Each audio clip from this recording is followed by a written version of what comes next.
সাধারণ বিজেপি কর্মীকেও যদি অন্যায়ভাবে কেউ মারে, পুলিশের উচিত হবে সে সাধারণ বিজেপি কর্মীর পাশে দাঁড়িয়ে যে আক্রমণ হচ্ছে করলো তার বিরুদ্ধে অ্যাকশন নেওয়া। কিন্তু দুর্ভাগ্য আমাদের, শুভেন্দুবাবু অর্ধ সত্য কথা বললেন। তার দলের যুব নেতা এখনো পুলিশ গ্রেফতার করেনি কেন, সে দাবিটা তো তুললেন না। তিনি লিডার অফ অপোজিশন, তার উচিত ছিল দুর্গাপুরে যেভাবে সংখ্যালঘু মুসলিম সম্প্রদায়ের উপরে আক্রমণ চালিয়েছে এটাকে নিন্দা ধিক্কার জানানো বলা দরকার ছিল, এবং এই কাণ্ডের সাথে যারা যুক্ত তাদের প্রত্যেককে দৃষ্টান্তমূলক শাস্তি হোক এই দাবিটা তার করার দরকার ছিল, এগুলো করেনি। আজকে গল্প শোনাচ্ছেন ওনারা, এই যে বিজেপির এই যুব নেতাদের নেতৃত্বে যে আক্রমণ চালিয়েছে। ও বলছে গরুকে নিয়ে অনেক কথা হয়েছে, বিফ এক্সপোর্টে সেকেন্ড লার্জেস্ট কান্ট্রি আমাদের ইন্ডিয়া, প্রতি বছরে প্রায় 3.8 বিলিয়ন ইকোনমি ভারতবর্ষে আছে বিফ এক্সপোর্ট করার জন্য, সেগুলো বন্ধ করুক না। তার বারে কোনো উচ্চবাচ্য নেই।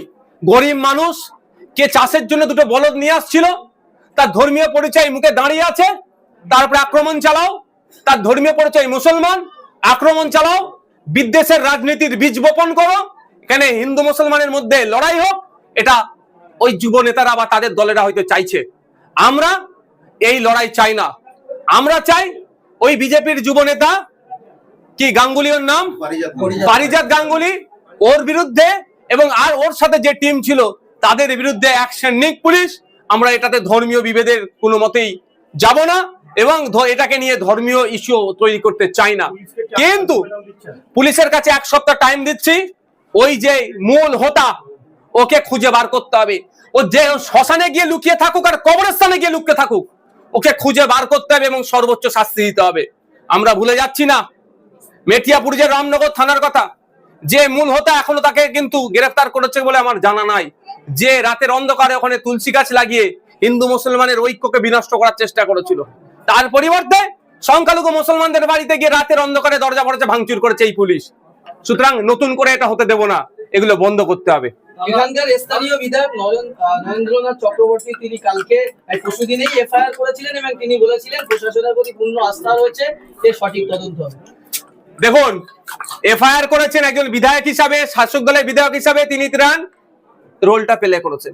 কিন্তু আমি যদি তাকে প্রশ্ন করি এই ঘটনা ঘটছে কেন আপনার এলাকাতে, আপনারা শাসক দলে আছেন, আমরা বিরোধী দলের নয়, আমরা বিরোধী দল থেকে, তারপরেও তিনি এফআইআর করেছেন। এফআইআর এর ভিত্তিতে যদি উনি বলতে পারেন যে আমার এফআইআর এর ভিত্তিতে দুজনে গ্রেফতার হয়েছে, উনি বলতে পারেন। কিন্তু মূল হোতা যারা আক্রান্ত হয়েছে, তারা যারা অভিযোগ করেছে, তাদের গরু এখনো ফিরে পায়নি। তাদেরকে থানায় গিয়ে দীর্ঘক্ষণ বসে রাখার পরে কখনো 5টা গরু, কখনো 2টো গরু এই ধরনের দিয়েছে, এখনো তারা তাদের গরু ফিরে পায়নি। তাদের 60,000 টাকা, গরিব মানুষ 60,000 তাদের লুট করেছে, 60,000 টাকা তাদের নিয়েছে, মোবাইলগুলো নিয়েছে, সেগুলো এখনো ফেরত দেয়নি। আমি মাননীয় বিধায়ক মহাশয়ের কাছে অনুরোধ করব, ওই যে মূল হোতা পারিজাত গাঙ্গুলি যিনি আছেন, তাকে গ্রেফতারটা করা বলুন, তাহলে জানবো। এবং 6 ঘন্টার মধ্যে কি 8 ঘন্টার মধ্যে গ্রেফতার করে দেখাক, তাহলে জানবো না বিধায়ক স্যারের এই ক্ষেত্রে গুরুত্বপূর্ণ ভূমিকা আছে। আমরা দুর্গাপুর বাণিজ্যিক শহর, এখানে সমস্ত সম্প্রদায়ের লোকেরা একসঙ্গে থাকে, ওঠা বসা করে, সেই জায়গায় এরকম কখনো আগে অতীতে কখনো ঘটেনি। তো কি বার্তা যাচ্ছে, একটা হিংসামূলক কাজকর্ম এরকম চলছে। দেখুন, এটা শিল্পনগরী, এখানে সর্বধর্মের মানুষ, সর্বজাতের মানুষ, সর্ববর্ণের মানুষের মিলন ক্ষেত্র। এখানে একটাই পরিচয় হোক সবার যে আমরা এই এলাকার মানুষ। কিন্তু দুর্গাপুরের ইতিহাস আছে, সুদীর্ঘ ইতিহাস আছে।